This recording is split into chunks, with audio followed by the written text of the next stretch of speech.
How to run this Welcome to Daily Dose.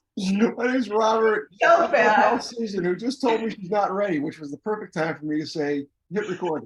This happened so many times at the beginning of our doses. You're so naughty.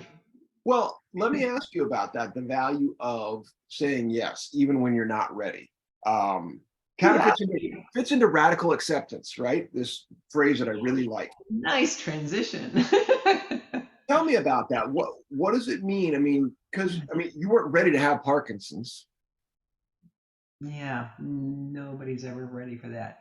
Yeah, radical acceptance is a term that I recently heard for the first time from Phil Stutz. In let's see, that was in his film, I think. Is I that think right? Yeah, it's because certainly in the writing too. yes, um, it's just what it says. But let's just start with the word radical. That that's a there's a lot of power in that word, and it, it it's important. Whatever it has radical in front of it is something we need to really pay attention to. Radical's a word, it feels like to me, had a big space in the 60s, 70s, and 80s. Yes, And yeah, because you could be a radical, right? It was be part. a radical. That's right. Yes. When it got to me as a kid, it's funny. I was big into BMX bikes, like the pedal ones, not the motorized ones. I loved it. It was symbol of freedom. I just rode it everywhere, and I loved to go off jumps. And there were races. I never got involved in them. I always wanted to, but I got this magazine called BMX Plus, and it was my favorite. Every month I'd read it cover to cover, and there was a comic strip in there, and there was a little guy named Radical Rick. Radical Rick could do all the tricks, the tabletops, the crossovers, all these things. And I loved him. That was, and in the 80s, if someone was, whoa, radical man, it was, Yeah, yeah. It was used in all those ways. So did you learn from Radical Rick? Did you try to copy what he could do?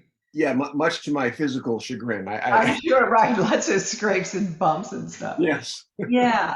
In Phil Stutz's case, which has really landed strongly with me, he starts off with saying we need to learn to train ourselves to. I wrote it down. What am I going to do about it now? So we have an issue and it's weighing down on us and we don't know what to do with it. His very first charge is train yourself to ask yourself, well, what am I going to do about it now? And that fits in with so many other things he said in terms of, gosh, um, again, my notes, release the outcome. Yeah. Let go of your notes. Release those too. Just talk to me. I can't. I have Parkinson's. It's important for me to remember these things. Well, we'll get to them. Trust the unknown. I promise you, we'll get to them. Let Yeah. me focus in the moment on that rather than your notes here. Just look at me to say Okay. that, releasing the outcome, what a huge thing that is. So, the outcome of Parkinson's, once you accept there's no cure, is what? Oh. Um, Doing your research and learning what people say. Number one, exercise, exercise, exercise, and commit to that. And Those are because two important steps. I want to make sure to highlight those because the first part of it, I was almost going to be like, because, the research, I get it. The second part was the important part to me. You commit to it, right? You could know about all the exercise in the world. You got to do it. you've got to do it. And as you said a week or so ago, you've got to do it with energy. Yes, the proper level. The word he uses a lot in psychological world is mindfulness, right? Mindful exercise, my good buddy Dustin, our friend, right? That's Yeah, his whole yeah, dissertation. I know. Yeah, yeah. So you're right. And he also talks about you can't allow the negative to give you can't allow the negative to live there, and that's easier said than done. It's So that. yeah, what did Oof. he say? There was something we hit on right away. I think it popped both of us because we were at this Phil Stutz teleconference, right? We were watching it on the Zoom, and we were chatting offline about that, so as not to bog down their box. But something hit very quickly, or maybe even prior to it, we were talking about the importance of bringing something positive. Do you remember that note? It was about you can't. It's not just enough to show up.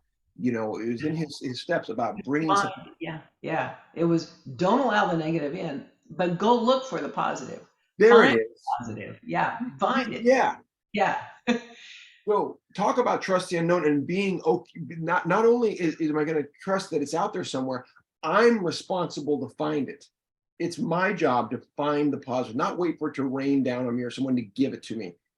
I've got to find the positive. His That's his action. little, his little tool with the string of pearls. I'm the only one who could put the next pearl on on my string, and we're Well, past five. and I'm the only one who can hit the stop button on this, Oh, your daily dose.